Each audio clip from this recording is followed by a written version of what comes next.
the Audi Q5 Sportback. If you watch our videos, then you're probably aware that we've already tested this car. So why are we doing it again?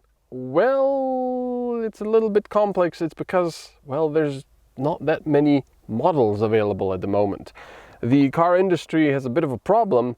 First there was the pandemic and the chip shortage, and now of course somebody has decided that it would be a good idea to invade Ukraine. And because Audi at least gets a lot of their electrical harnesses for their models from Ukraine, they now have problems. They actually had to stop production of certain models because there's just not enough material available. So the question is not, which car do I want? The question is, can I buy a car in these times?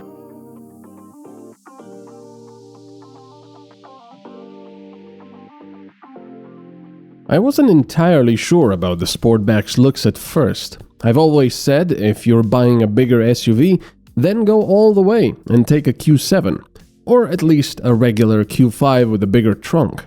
But I do admit the Sportback had grown on me somewhat, and not just because of how it looks.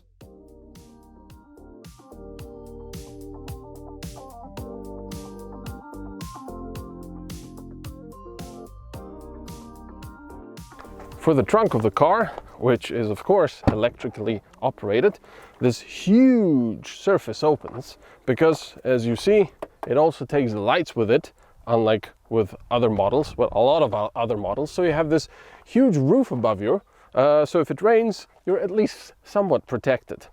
Also, an interesting thing is, the more I test these cars, the more I appreciate it when they don't have this lip for the trunk, so it's much easier to put things in and out. This does have some of it, but it's all right. And it's also quite a lot of space for our equipment here, so you can go and, well, go somewhere nice. The rear has enough legroom for the passengers. You get a nice big set of digital instruments behind the steering wheel, and unlike the other less luxurious brands in the Volkswagen group, Audi has stayed with the larger displays.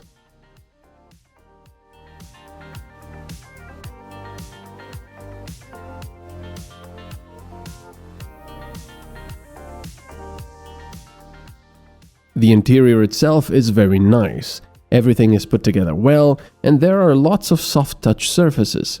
Physical buttons are very responsive and feel great to use.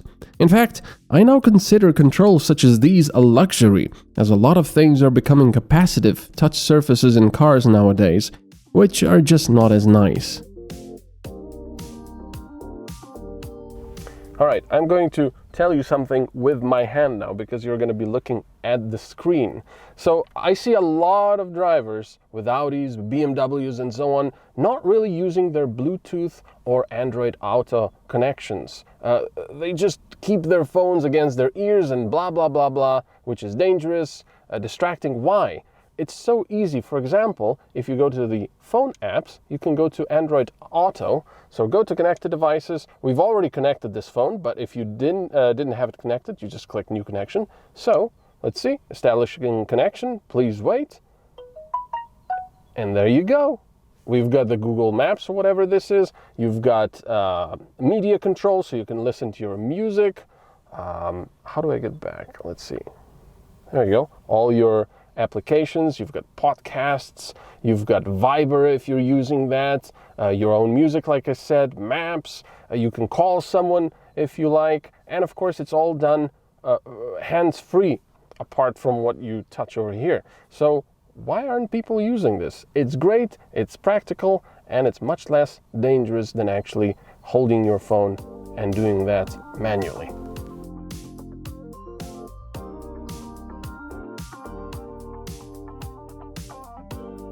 Let me put it like this. If I had 10 euros for every time I see a driver on their phone, I'd be able to buy this Q5 already myself.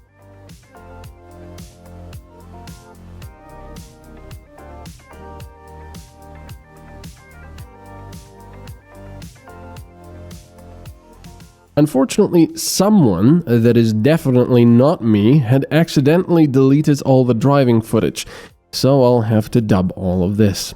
One of the nicest things with the Q5 is how civilized and pleasant it is. Quiet and comfortable while driving, it's quite a pleasure to do so. Passengers won't complain either.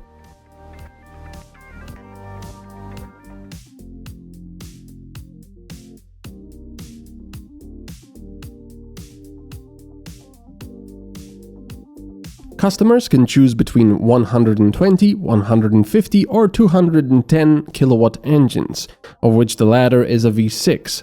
There is one gas engine with 195 kilowatts, and one more diesel V6 with 251 kilowatts, but that one is exclusive to the SQ5. All of these options, apart from the least powerful diesel, get quattro drive.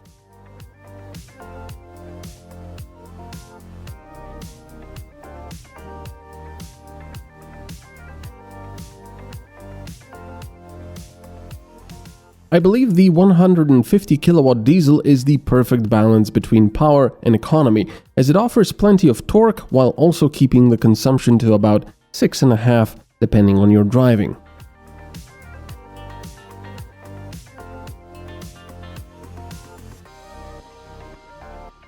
The Q5 really surprised me, just like last time, how pleasant and comfortable it is, and also with its looks.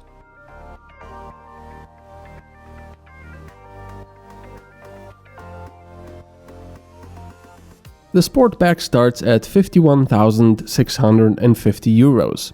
For the model with the most powerful diesel, excluding the SQ5 of course, all-wheel drive and practically all of the available extra equipment, you'll be lighter for a nice 109,000 euros.